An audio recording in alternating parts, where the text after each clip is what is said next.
All right, take it away. Hare Krishna. Jaya Jaya Sri Chaitanya Jaya Nityananda Jaya Advaita Chandra Jaya Gaura Bhakta Vrinda. So, welcome everybody. Tonight we're going to be reading from the 17th chapter of the Adi Lila, 15th chapter of the Adi Lila of the Chaitanya Charitamrita, and the chapter is entitled The Lord's Pauganda Lila. As you know, in the Vedic system, the age groups are categorized like in groups of 5, 0 to 5, 5 to 10, 10 to 15, and beyond in the Kaishura Lila. The first one being Komara, and that we had that famous verse in the Bhagavatam, Komarat Achiret Pragyo Dhammam Bhagavataniha, that right from the very beginning, right from the age of, well, in that early age, you can say in the Bhagavatam, one of the translations for Komara was from at the age of 5, and Pauganda from 6 on. So it's pretty much 0 to 5, I guess, Komara, and 5 to 10, as we'll hear tonight in the Chaitanya Charitamrita, is the Pauganda Lila. This Pauganda Lila is quite unique in Chaitanya's Mahaprabhu's pastimes, because we don't have a similar pastime. Lord Krishna and Balaram definitely go to school at the ashram of Sandipani Muni in Ujjain, but it's a very different kind of setup and a different scenario, a different lila than we hear of Lord Chaitanya, because we hear that Krishna and Balaram, they go and that they similarly do brilliant things, and they similarly achieve high standards of erudition in very quickly. Within a day they would master every subject, the 64 arts. We don't hear so much about Lord Chaitanya studying the 64 arts, and that would be an interesting research assignment to find out the type of education that Lord Chaitanya did receive and compare that with the type of education that Krishna received from Sandipani Muni. But what we do know from Prabhupada's comments in the Chaitanya Charitamrita, and we'll hear some of them tonight, the Bhaktivinoda Thakur elaborates a little bit on the type of education that Lord Chaitanya received and the type of education that he gave. And it was very much in grammar and logic and argument, debate, like similar subjects like that. And of course, we heard the description last week that he mastered the alphabet in his Vidyarambha. When we begin school, we start to write the Devanagari characters for the first time by the order of the spiritual master, or under the direction of the spiritual master or the teacher, the Acharya or Adhyapak, as it's called, and Adhyapakaha, and then go on to master the Sanskrit grammar. And the pastime of the Digvijaya, when Lord Chaitanya meets with the Digvijaya, it's a very beautiful pastime that comes after this pastime, the Pauganda Lila. We hear there that the Digvijaya comes, and when he first approaches Nimai Pandit in Navadvip, he approaches him as a scholar of the Bala Shastra, a scholar of the children's kind of Shastra, the children's subject matter, because grammar was considered the very elementary. And then after grammar, you would learn all sorts of different types of embellishments of language and logic, and all sorts of alankaras, how to embellish the language to make it very flowery and to make it very attractive. And besides that, then there will be all sorts of deep etymological studies and understanding how words came to be what they are, and learning by heart dictionaries, the Amarakosha dictionary and different types of dictionaries, learning literally tens of thousands of words by heart. So that's the type of education that Lord Chaitanya had in Nimai, and he mastered that. And Navadvip was famous for that. It was famous. It was an ancient seat of learning, and it's famous for scholarship, and anybody who wanted to be a scholar would come to Navadvip to learn under all the different Vachaspatis and the Vidyapatis and all the different scholars that were there teaching in their different tols or their different gurukulas or schools. So Lord Chaitanya was taught by Gangadas Pandit, and we'll hear that how Lord Chaitanya Mahaprabhu learns his first grammar lessons from Gangadas Pandit and his interactions with the students in his class, and then with anyone outside of his class on the bank of the Ganga or in the township of Navadvip.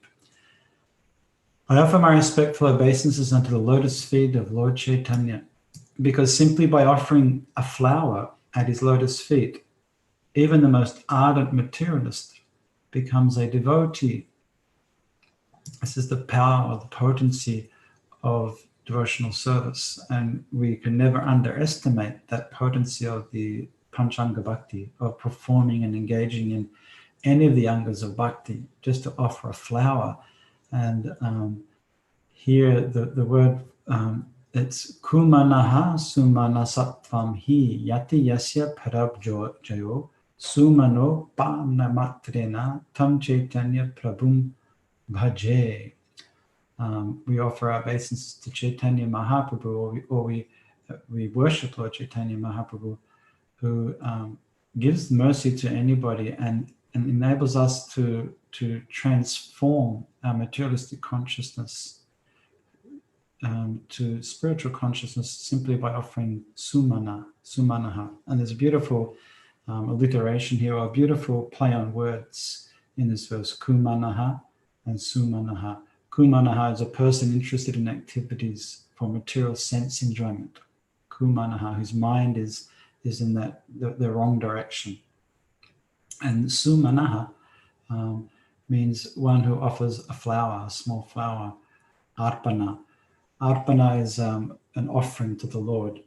Yat kadoshi yadashnasi yat juhoshi dadasi yat tapasya svikontia tat karushva mararpanam. In the Gita, that arpanam is whatever we do, whatever we think of, whatever we offer, whatever we eat, do that as an arpanam for Krishna. Idam Krishna idam namama. So if we offer a flower to Krishna's lotus feet, then even the most ardent materialist becomes a devotee. The power of bhakti. All glories to Lord Chaitanya Mahaprabhu, Jaya Jaya Sri Chaitanya Jaya Nityananda. All glories to Nityananda, all glories to Advaita Acharya, and all glories to all the devotees of Lord Chaitanya.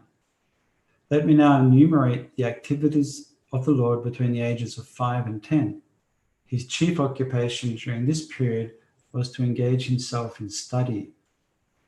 And it's interesting that many countries around the world have that 5 years of age is a standard time for children to start their so-called formal studies or going into that formal education setting.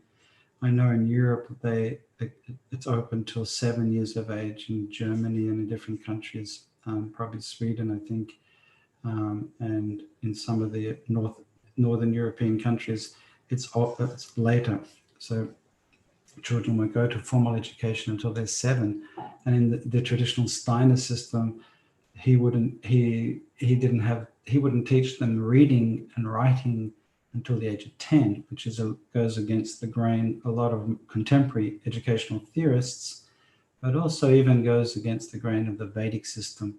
And you'll see and hear a lot of the concepts of education from Krishna Lila and from Chaitanya Lila that are not so alien to our concept of formal education in terms of age, in terms of course, in terms of values and skills, they're quite different. But in terms of the structure of things, I think 5 years of age, it's interesting that was a time when education started, and that's a time, definitely in our countries, like in Australia and New Zealand, when formal education begins. Something to keep in mind. because it's a natural, one of the most famous educational philosophers of the 20th century anyway, or psychologist. He's a cognitive psychologist, was not a devotee.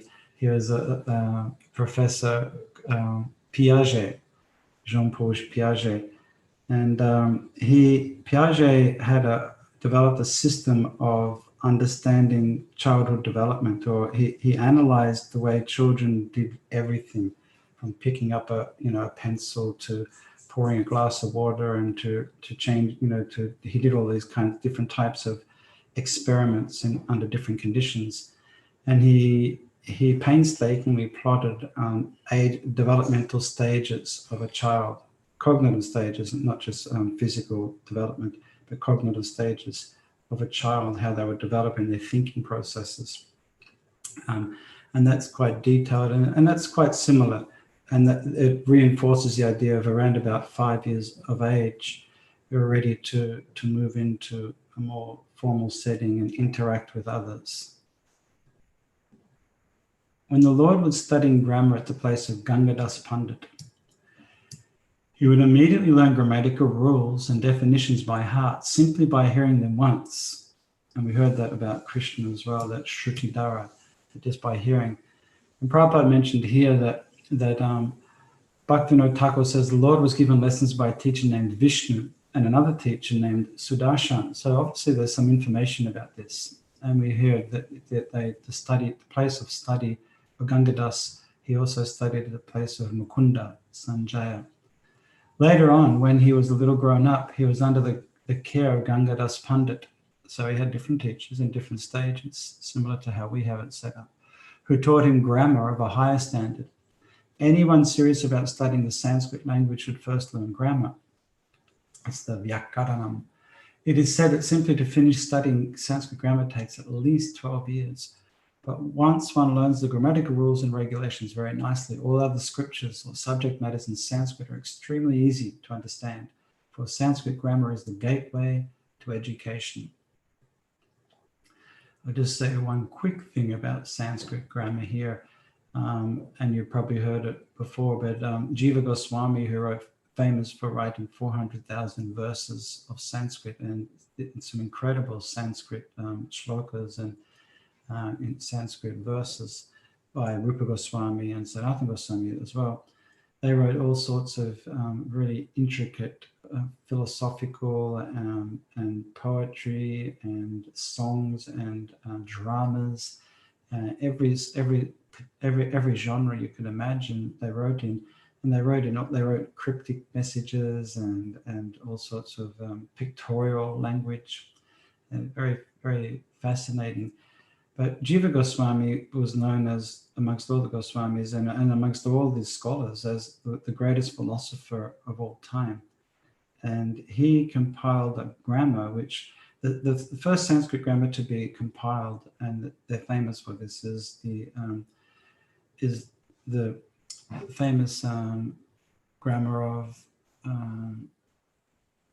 slipped my mind, Panini's grammar. And that was the first formal grammar of any language in the world, Panini grammar. And Jiva Goswami took that.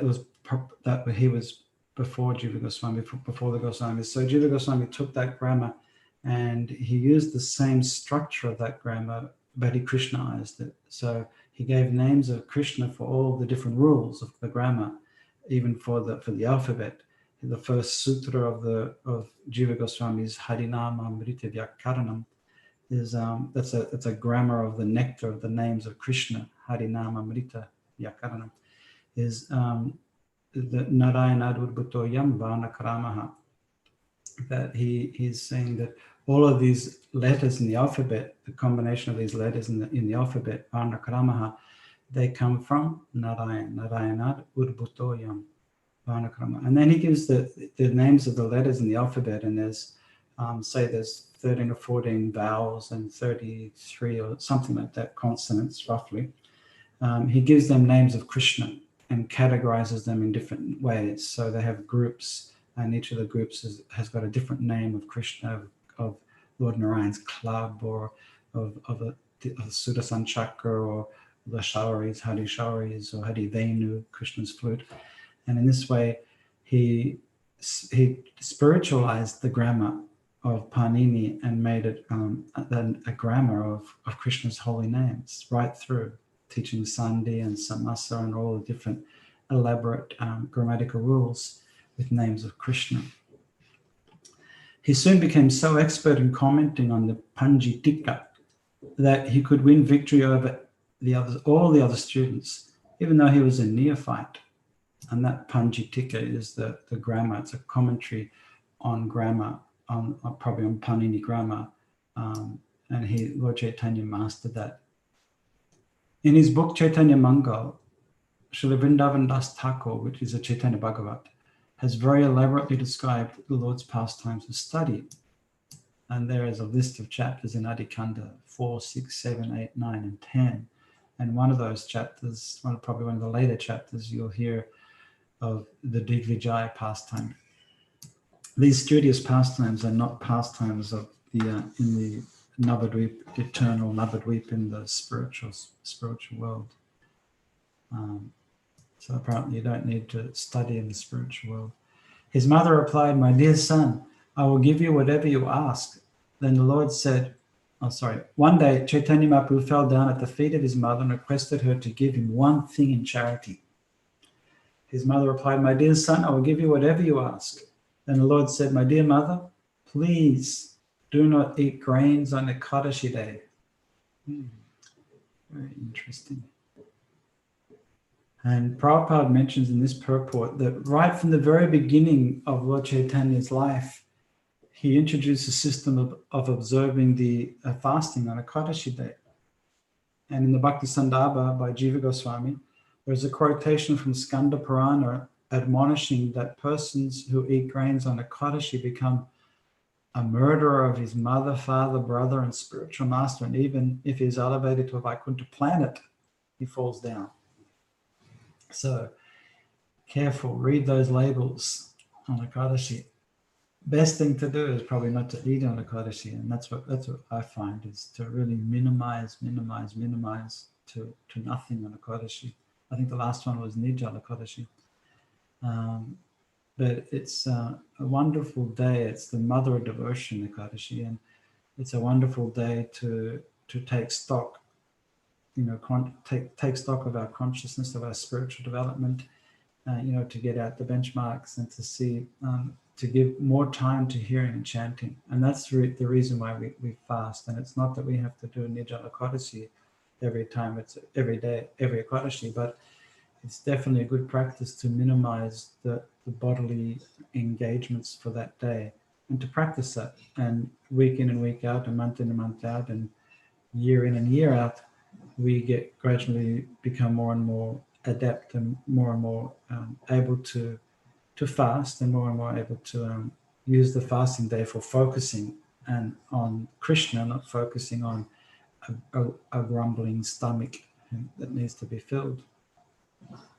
That will come with time, and there's ways to fast. So you can drink as much, a couple of liters of water early in the morning before the sunrise, and you still do a Nijala Ekadashi, but that sort of gives you enough liquid in your system to not have raging headaches and different side effects from toxins that are released during the day of fasting.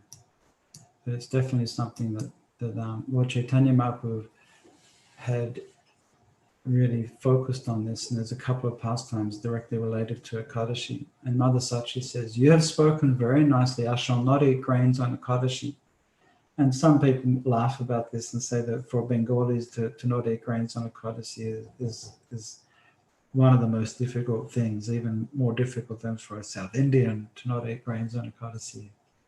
From that day, she began to observe fasting on Ekadashi. And it's an interesting point here that's made about equality, so I'll read this purport. "It is a prejudice among Smarta Brahmanas that a widow must observe fasting on Ekadashi, but a woman who is a sadhava, who has her husband, should not. It appears that before Chaitanya Mahaprabhu's request, Sachi Mata, being sadhava, was not observing Ekadashi, Sri Chaitanya Mahaprabhu, however, introduced the system that a woman, even if not a widow, must observe the Ekadashi day and must not touch any kind of grains, even those offered to the deity of Vishnu. So here it appears to be very much the focus is on grains. And we know devotees who have been brought up in big temple worship, temples where we have big worship, like in Auckland and Melbourne Temple, that Lord Chaitanya doesn't take the grains on that day. We don't put the grains on his plate, but Krishna can take the grains, and Jagannath can take the grains. So, but not Chaitanya Mahaprabhu. Thereafter, seeing that Vishwarup was a grown-up youth, Jagannath Mishra wanted to find a girl and arrange a marriage ceremony for him. Hearing of this, Vishwarup immediately left home and went away to accept sannyas and travel from one place of pilgrimage to another. When Shachimata and Jagannath Mishra heard of the departure of their eldest son, Vishwarupa, they were very unhappy, but Lord Chaitanya tried to console them. My dear mother and father, the Lord said, it is very good that Vishwarupa has accepted the sannyas order, for thus he has delivered both his father's family and his mother's family. And in that purport, Srila Prabhupada elaborates on the Lord Chaitanya's mood of 5 things that can't be accepted in the age of Kali, that are forbidden in the age of Kali: the horse, the Ashvamedha, the Gomedha, acceptance of sannyas, an offering of oblations of flesh for the forefathers, and begetting a child in the brother's wife, in his brother's wife. And then Prabhupada explains that the acceptance of sannyas actually means Mayavad sannyas. And therefore Lord Chaitanya took sannyas, and Bhaktisiddhanta Saraswati Thakur took sannyas, and Prabhupada took sannyas in the age of Kali, because Vaishnava sannyas is for preaching, and Mayavadi sannyas is forbidden, because Prabhupada mentions that they become degraded because of their false philosophy that propounds that the sannyasi is Narayan. Namo Narayana. Sri Chaitanya Mahaprabhu assured his parents that he would serve them, and thus the minds of his father and mother were satisfied. One day Chaitanya Mahaprabhu ate betel nuts offered to the deity, but they acted as an intoxicant, and he fell down on the ground unconscious.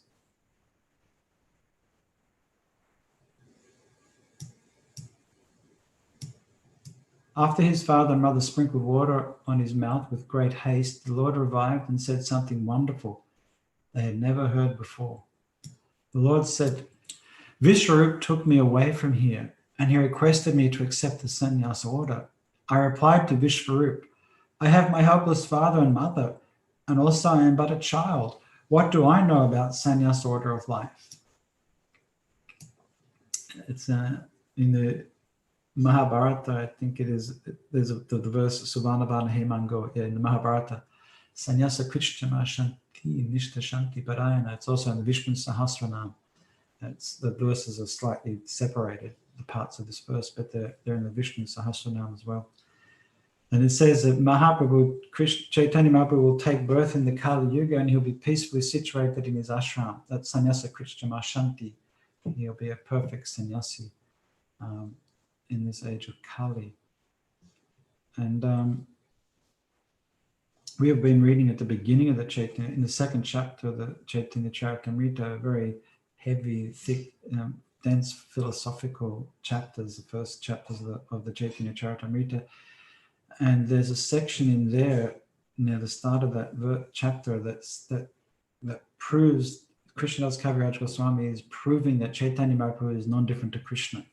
And he presents many, many verses from all Puranas and Upanishads and Mahabharata and Vedic literatures of great sages and great Vaishnava saints to prove that Chaitanya Mahaprabhu is non-different to Krishna, and he's the Supreme Personality of Godhead.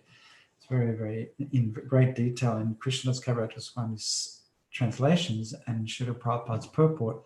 We get more and more verses and more insight into that, and of course that Suvanavana Hemango verse is always quoted, but there are some incredible verses from Tantras and Upanishads that describe Lord Chaitanya Mahaprabhu in the age of Kali, particularly referring to Sachi Sutta, that the Lord will appear in the age of Kali as a Shachi Sutta, as the son of Mother Shachi, and that he will perform various pastimes, scholarly pastimes, or taking sannyas, or and many different types of descriptions of Chaitanya Mahaprabhu from the scriptures.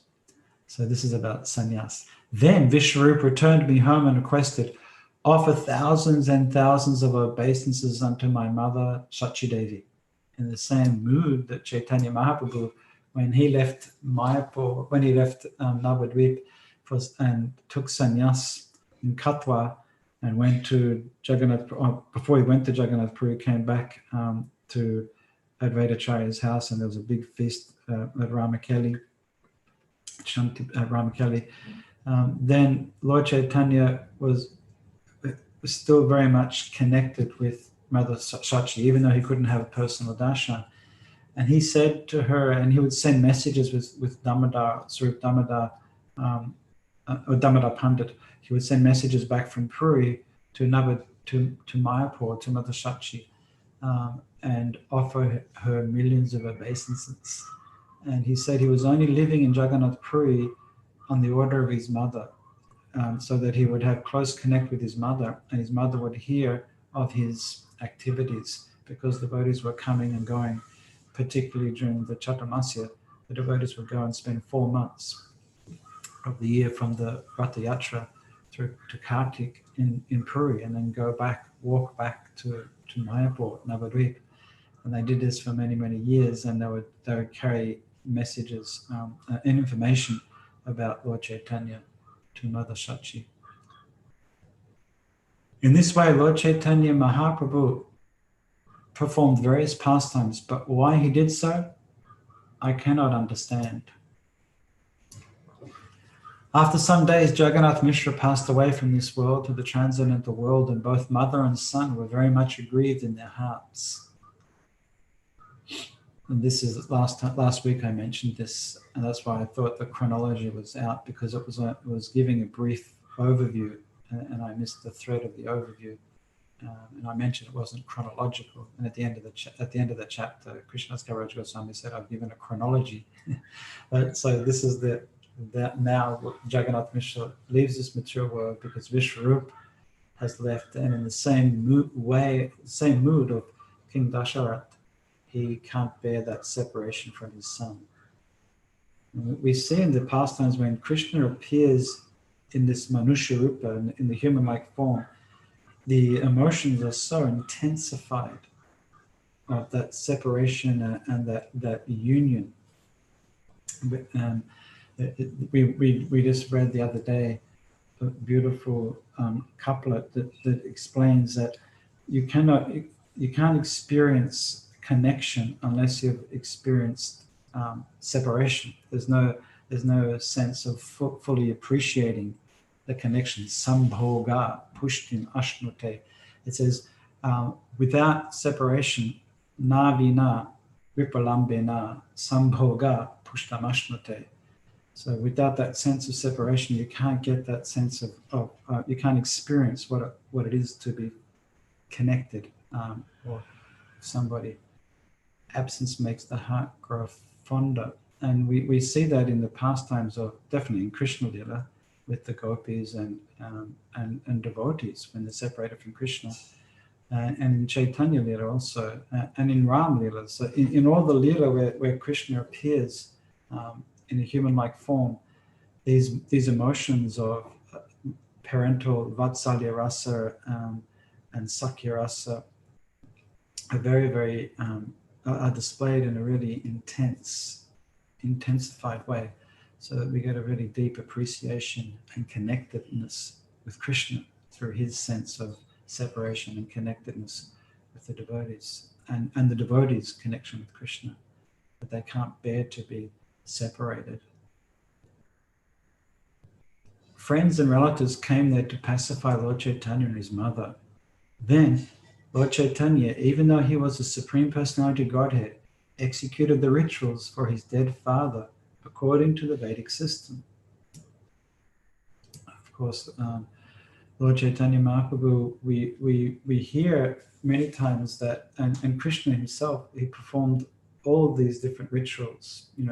We get the description of, hear the description of Krishna doing Gayatri, and Krishna doing different, attending various sacrifices, and we have the Namakarana, the name-giving ceremony, and the birth Jatakarma, the birth ceremony, all of the samskaras, Vidyarambha, the Vivaha samskara, marriage samskara of Chaitanya Mahaprabhu to Lakshmi Devi and to Vishnu Priya, and Krishna married thousands and thousands of queens, 16,108 queens in Dwarka. So the Lord Chaitanya and Krishna and Lord Ramchandra, they follow this system of samskaras, which is a really important part of creating a culture around Krishna consciousness. Where Prabhupada says that Krishna consciousness and Sankirtan Yagya go well together, he's indicating that there's a particular level of consciousness for this culture. The Sankirtan Yagya is a culture, and in that Sankirtan Yagya, we have Panchanga Bhakti is the kind of the framework for that culture. And within that culture, those who are engaged in that culture, they naturally develop a particular consciousness that enables them to be nourished and nurtured in that culture, and to remain in that culture, to remain in that environment. And we see that different cultures have different levels of consciousness. If you go into a mechanics workshop, there's a particular type of environment, a particular type of a rasa that's in that mechanics workshop, or unmentionable types of pictures and wallpaper displays on the walls in the mechanics shop that a particular level of consciousness are attracted to. And then you walk into a temple, or you walk into a devotee's home, and it's decorated in a particular way, and that consciousness, that nurtures a consciousness. So the cultural events and the cultural support that we put around ourselves, that we immerse ourselves in, are really important, because the environment has such an impact on our consciousness, and the consciousness feeds back into the environment that we're in. And therefore it's so important that we develop the mode of goodness, sattva guna, because from sattva guna comes knowledge. Sattvam sanjayate jnanam. In the Gita it says that when you cultivate this culture of goodness, then real knowledge will develop. And that knowledge isn't knowledge of the mundane world or knowledge of the relative truths here in the material world, but that's knowledge of our spiritual identity and everything that goes with that spiritual identity, that spiritual realization. And part and parcel of that is amanidram, adambitam, ahimsa, kshanti, rajavam, are the qualities that are associated with the cultivation of knowledge. And therefore the list of knowledge, when Krishna lists the items of knowledge, they're not departmental lists that you might see in a university handbook. That knowledge means anthropology and archaeology and computer science and medicine and law. But the knowledge that's listed in the Bhagavad Gita is humility, amanitam, adambitam, pridelessness, cleanliness, regulation, ahimsa, kshanti, rajavam, self-control, non-violence, controlling the senses, perception of the evil of birth, death, disease, and old age, jamba, kama, jara, vyadi, dukkha, dosha, and darshanam. These are qualities of knowledge that are cultivated in this culture of Sankirtan Yagya. And the Sankirtan Yagya is when we chant the holy name of the Lord, we perform deity worship, we hear from Srimad Bhagavatam and the Vedic literatures, we chant the holy name of the Lord, and we live in the holy place. And that whole environment creates a dynamic environment for developing consciousness, Krishna consciousness. Prabhupada puts it very beautifully in the second canto of the Bhagavatam, where he says, when you see the beautifully decorated form in a sanctified temple, the elaborately decorated form of the Lord, then surely that will inspire the mundane consciousness with spiritual inspiration. Surely we'll get inspired by that darshan of the Lord, by the sight of the Lord, because it's so transcendental. It's like something that we've never seen before, and we can become transfixed by that experience, or by that connectedness with that form of the Lord, which is transcendental. And therefore the temple is such an important part of our development of Krishna consciousness, and such an important part of bringing people to Krishna consciousness in the temple. Sometimes we think that, well, we shouldn't bring people in front of Krishna because it's too hard for them, they won't be able to relate to it. But we should never forget that Krishna is in the heart of the living entity, and we don't know how that living entity is going to respond and to react when we connect them with spiritual culture, when we connect them with spiritual artifacts, and when we connect them with the spiritual processes that we engage in. Just like at the very beginning of the chapter, it says, if you offer a small flower, sumanaha, to Krishna, then even a materialist can develop bhakti. So we, in the Melbourne Ratha Yatras, we joined the Melbourne Ratha Yatra last year, and it was really incredible. The devotees are so eager and enthusiastic to grab people and bring them into the devotional, right into the thick of it, into the kirtan and the dancing and chanting. And the local people get excited by it. They just feel like, wow, these people are really inclusive. They want to engage us in whatever they're doing. We don't know what they're doing. It looks pretty far out, pulling this colorful cart. So why don't we? And you'll see all these, young girls and boys in bikinis and ordies pulling Lord Jagannath, the rope of Lord Jagannath, and really enjoying it. And you'll see a whole host of devotees just going out and bringing them in, like that's their service. They're bringing people in from the beach, bringing people in from the cafes, bringing people in from the sidewalks, from the tram stops, to come and engage in this process. And that connection will change their lives. That's a really powerful, potent aspect of Krishna consciousness, sharing that culture with other people. After some days, the Lord thought, I did not take sannyas, and since I am remaining at home, it is my duty to act as a grihastha. Without a wife, Lord Chaitanya considered, there is no meaning to household life. Thus, the Lord decided to marry.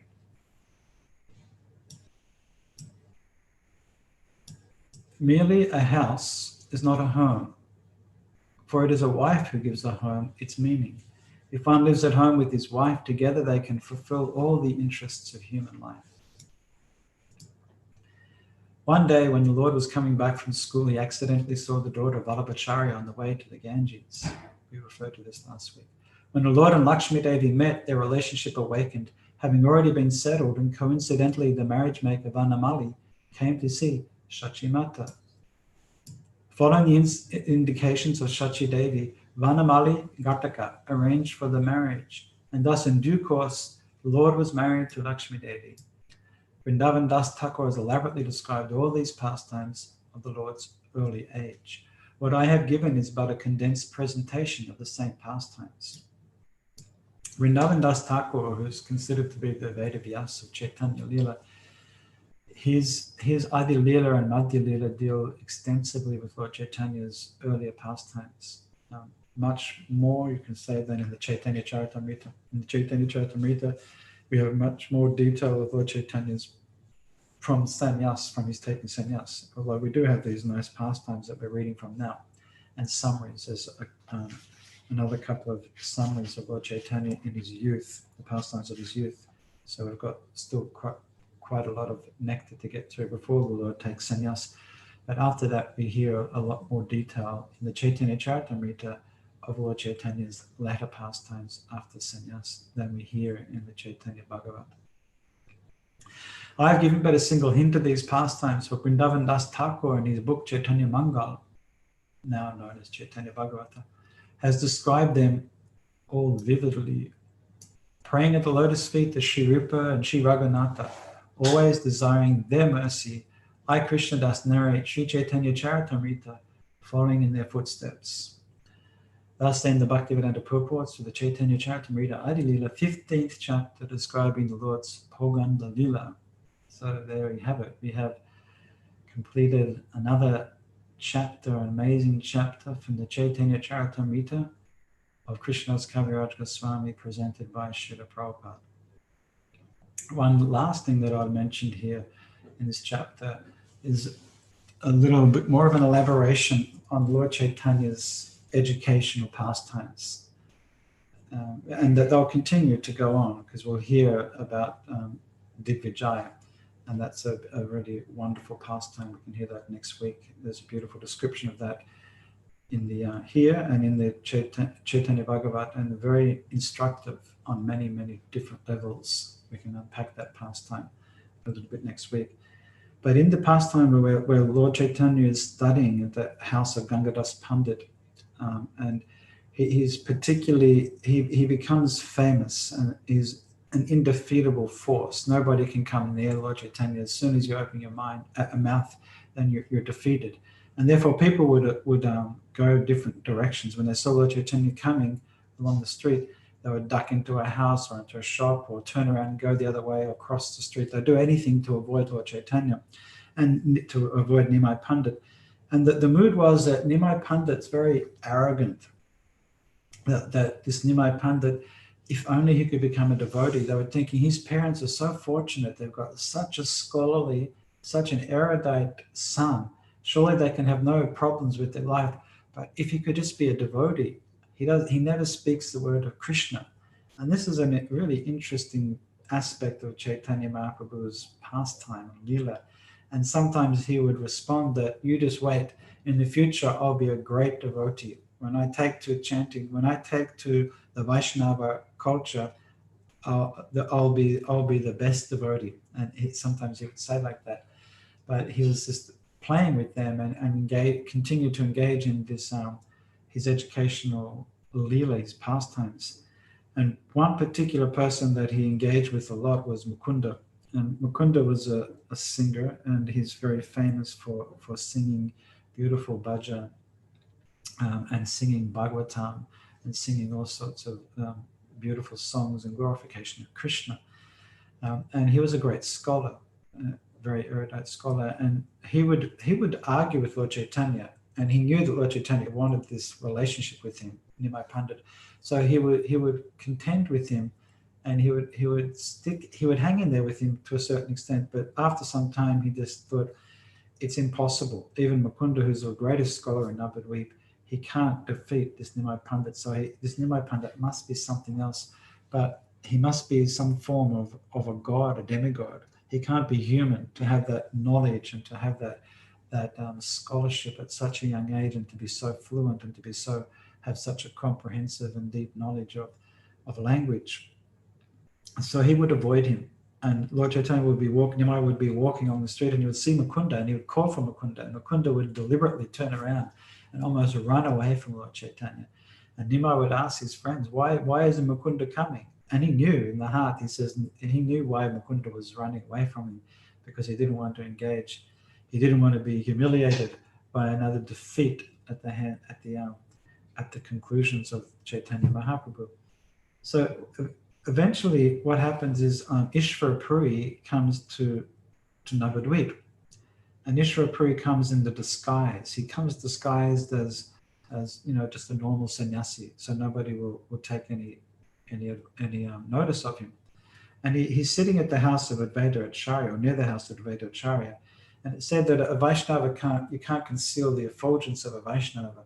And so he was emanating this incredible effulgence, and Advaita Acharya is saying, wait a minute, who is this person? You must be a Vaishnava sannyasi. You can't look like that, have that kind of aura and not be a Vaishnava sannyasi. And so they engaged with Ishvara Puri, Advaita Acharya, and the devotees are at Advaita Acharya's house, hearing the beautiful kirtan of Mukunda. And when Mukunda was singing, Ishvara Puri, he went into this he started to develop this ecstatic symptoms of love of Godhead, and his hair was standing on end, and his mouth was choking up, and foam was coming to his lips. and he was rolling in the dust, and they would weep, and everybody became, kind of completely overwhelmed by the response of Ishvapuri to Mukunda's chanting. And Mukunda continued to chant. The more he chanted, the more ecstasy Ishvapuri went into. And so he stayed there. Ishvapuri stayed in Mayapur, in Navadvip, for 4 months. And he would stay at different people's houses, but he stayed, and he would take prasadam at different people's places. And Nimai, one day, by the arrangement of the Lord, he met Nimai in the street, and he was very enchanted by Nimai because of his beauty. Lord Chaitanya had a very beautiful form and appearance, golden colored. And so he became enchanted by him, and Nimai offered his obeisances to him. And it wasn't Nimai's practice to go around offering obeisances. He was very proud of his scholarship. And Ishvara had written a book called Krishna Kanamrita, or something like Lila, Krishna Kanamrita. And he'd had Advaita Chai read that book, and the devotees were relishing the descriptions of Krishna and Krishna's pastimes.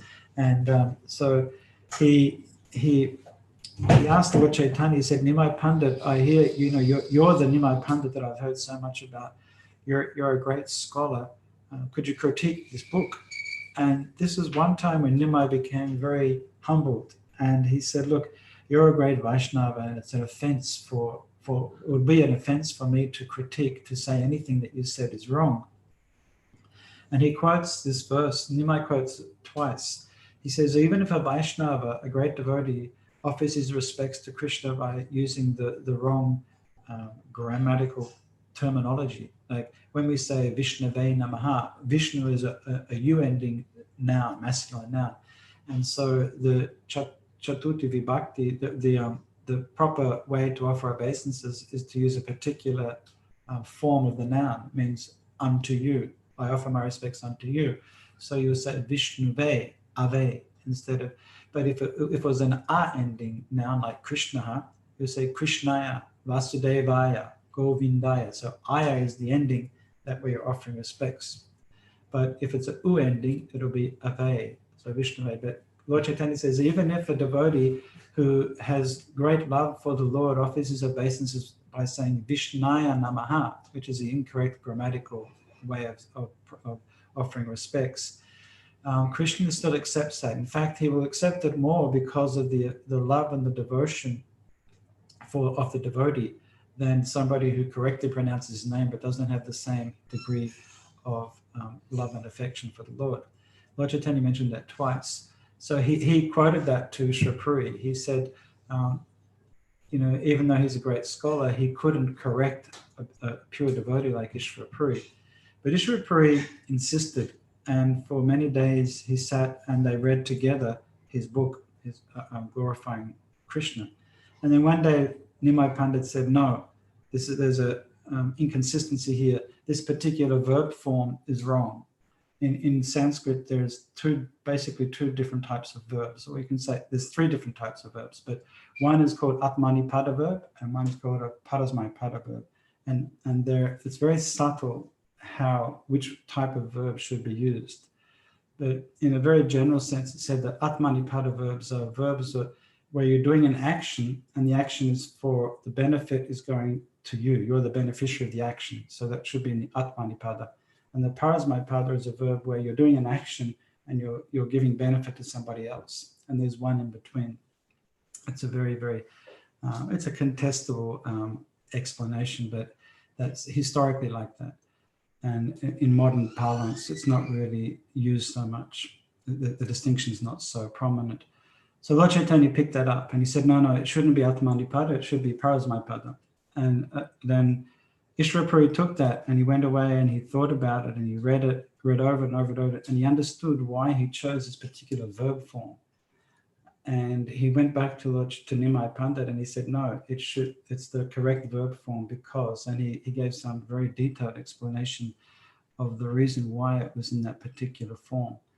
And Nimai Pandit then offered his obeisances to Ishvarapuri, and it seems that may be a turning point that Nimai starts to develop from his connection with his to be spiritual master, his eternal spiritual master, Ishvapuri, that Nimai starts to alter his consciousness in terms of, or to diminish his so-called arrogance, and to become humble in front of his spiritual master. So I think that's a good place to wrap it up for tonight, that we take shelter of the spiritual master. In the front of the spiritual master, we don't try to show off our learning, our possessions, our wealth, our strength, our beauty, our knowledge, our enunciation, but we go before the spiritual master with all humility, and because of the understanding, the deep understanding that the spiritual masters, by the spiritual master's mercy, everything is revealed. And there's so many verses that remind us of this in the Vedic literatures.